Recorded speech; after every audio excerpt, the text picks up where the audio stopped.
কে জানো বলছে শুনলাম যে জামাত ইসলাম ক্ষমতায় আসলে এই দেশের কওমি মাদ্রাসা, তারপরে সুন্নি মাদ্রাসাগুলো যা কিছু আছে এগুলা নাকি কিচ্ছু থাকবে না, সব নাকি উঠাই দেবে।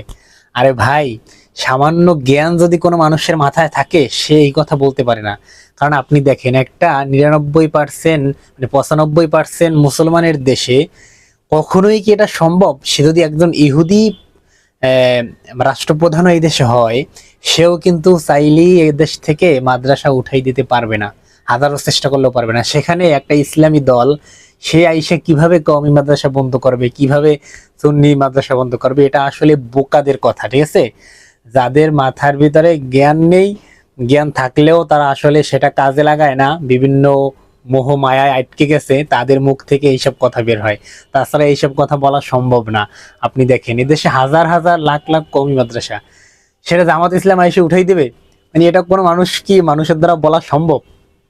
মানে মানুষ যে মানে কি বলবো আসলে, ক্ষমতার জন্য, দুই একটা সিটের জন্য বা কিছু টাকা পয়সার জন্য মানুষ যে এইসব কথাও বলতে পারে, সেটা আসলে না দেখলে বোঝার উপায় নাই।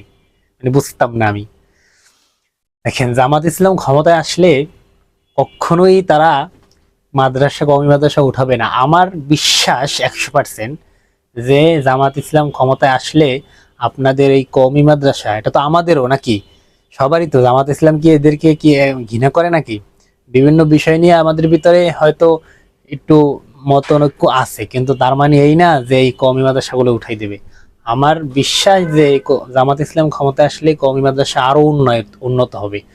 এখানে এখন যে মানে কওমি মাদ্রাসায় যে পড়ালেখা চলতেছে, এর চেয়ে আরো উন্নত মান কিভাবে করা যায় সেটা ইনশাল্লাহ চেষ্টা করা হবে। এটাই হচ্ছে আসলে উম, জামাত ইসলামের মানে মনের ইচ্ছা আকাঙ্ক্ষা। শুধু এখানে না, প্রত্যেকটা জায়গায় উন্নত হবে, কোনো জায়গা অবনতি হবে না। এগুলো হচ্ছে আপনাদের ভুল ধারণা। আর সামান্য কিছু বিভিন্ন বিষয়ের উপরে নিয়ে আপনারা রাগ জেদ করে এইসব কথা বলেন। এগুলো আসলে কোনো জ্ঞান আলা মানুষ বলে না, ঠিক আছে?